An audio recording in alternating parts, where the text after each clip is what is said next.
Jai Sri Gurudev. Good morning, children.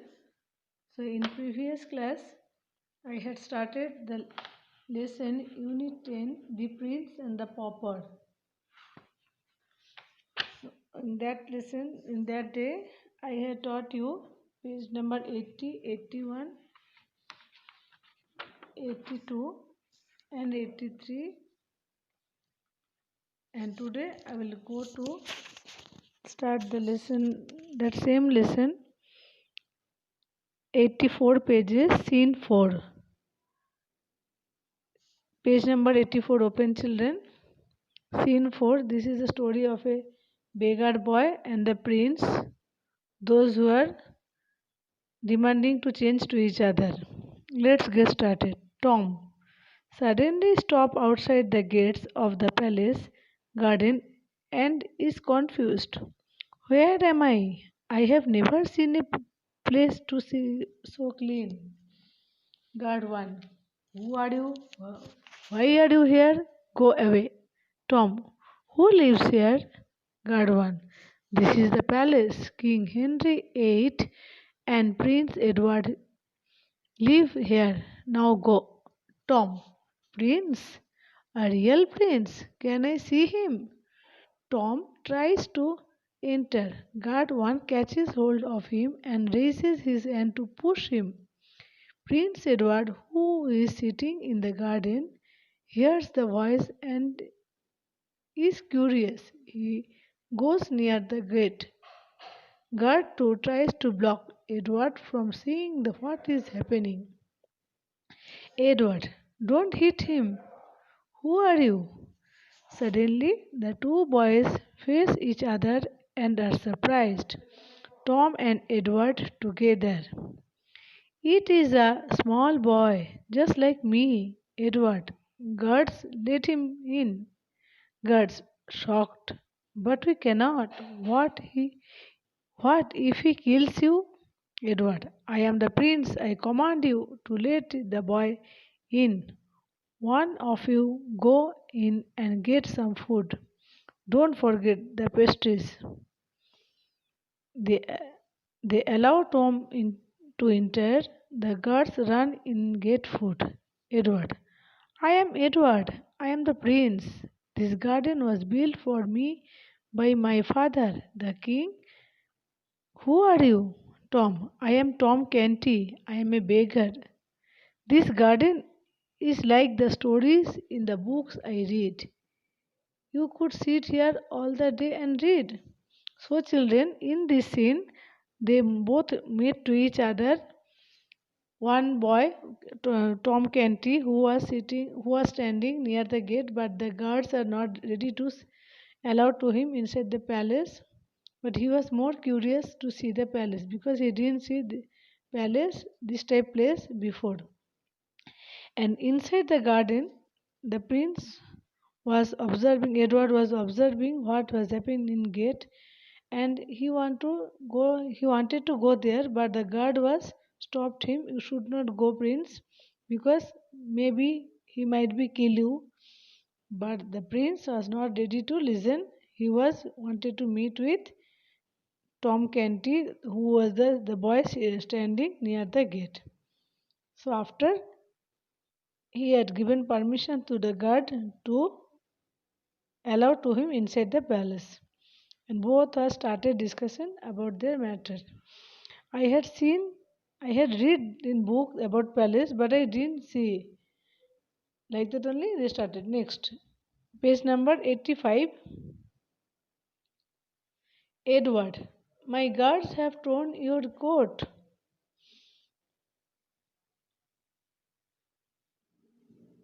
Edward, my guards have torn your coat. See, it's torn like mine. Give it to me, and my servants will mend it. Tom, oh, my sisters will mend my coat. Don't worry. Edward, you have sisters? I have two, but I don't see them. Mary is so boring, and no one can smile around her. She thinks it is bad to smile. Tom, yes, I have two sisters. They love me and protect me from my pa, who punishes me. Edward punishes you? Why? No one can punish me. I can have him thrown in the tower if you want. You speak well for a beggar, Tom. I can read and write. I even know Latin. Father Andrew says that the books have changed me. They have taught me to speak like a prince, Edward Prince. What do you do? What do you say? Tom, I beg for food. I love reading and learning. I enjoy walking in the rain and playing in the mud puddles. I can go anywhere I like. I watch Punch and Judy shows, but the performing monkeys are funnier. But I wish I could for one day just live in a quiet place with no worries. So, children, now I am explaining this much to you. See here, Prince Edward, and Tom Canty both communicate to each other. He didn't see before. First of telling, I have to see. He told that guards are pushing to him. That time only his coat was torn. So Edward is ready to mend him by his guard, but servant. But Tom is like, no, I my sister can mend it. That time Edward asking, you have sisters? Yes, he has two sisters, and now Tom was getting scared if our father will punish him because he was to have to beg the money or food for their house. He should not allow to go out anywhere. So that matter only he discussed with Prince. Prince was telling, who will punish you? I will throw from down to him if you give permission. But he was not ready. After he was explaining, he begged food because he reading writing he likes too much, but he was not supposed to reading and writing. He have to play with math pedals. He can go anywhere. He can punch and judy also he can show. Compared then monkeys are funnier performing also. You are getting more interest. But his wish he have to stay quiet place for a few hours he want to spend with a quiet place with no worries, no tension. Without tension he want to stay few minutes. Edward, how wish you I could enjoy life as you do. But Edward also wanted to stay with like him, like Tom Canty. Edward, I heard the guards coming. Quick, quick, do as I say. You want to live one day like I do? I want to see the world outside these walls. Would you disagree with me? Tom, I am nervous. Voice, nay, I will not disagree with you, Edward. Then give me your coat. Hurry, Tom. But, Edward, no buts. I am your prince. I commanded you. Give me your coat and your shoes. You are mine. We will meet tomorrow morning to return to our real lives. Now be quick. So both are exchanging their dress. He wants to go outside of the palace and he want to stay. Tom want to have to stay inside the palace. Edward puts a little mud on his own face. Tom and Edward both change their clothes and shoes. Edward, for one day we both will live in the world for the other. Tom, now getting afraid, but will they not know that I am not you? Edward, Tom Canty, surely you have realized by now what we look alike. We even sound similar. It is almost like looking in the mirror. So Edward was telling, your face and mine are same, look like, and your voice also same. So just to see, look in the mirror, you can find out that one. Next, children, turn the page. Guards returned with trays full of food and pastries. Guard 2, my lord Edward, food as you ordered. The guards looked not at the real Edward but Tom, now wearing the clothes of the prince. Tom looks at the Edward and says uncertainly, "Yes, food, of course." Guard 1, hardly glancing at the real prince. "Should we serve your guest here in the garden?" While Tom, now in disgust as the prince, was uncertain how to continue, the real prince, now a beggar, was quick to respond. Edward, now pretending to be Tom, "No, no, I have changed my mind. I am not hungry anymore. I have to run home or my pa will punish me. But the food looks really yummy. Perhaps the Prince of Wales would like to eat some." The three turned to the prince, who is offered the trays. The guards were shocked at what they saw. Prince Edward seemed to be eating as if he had never seen something like a plate full of food.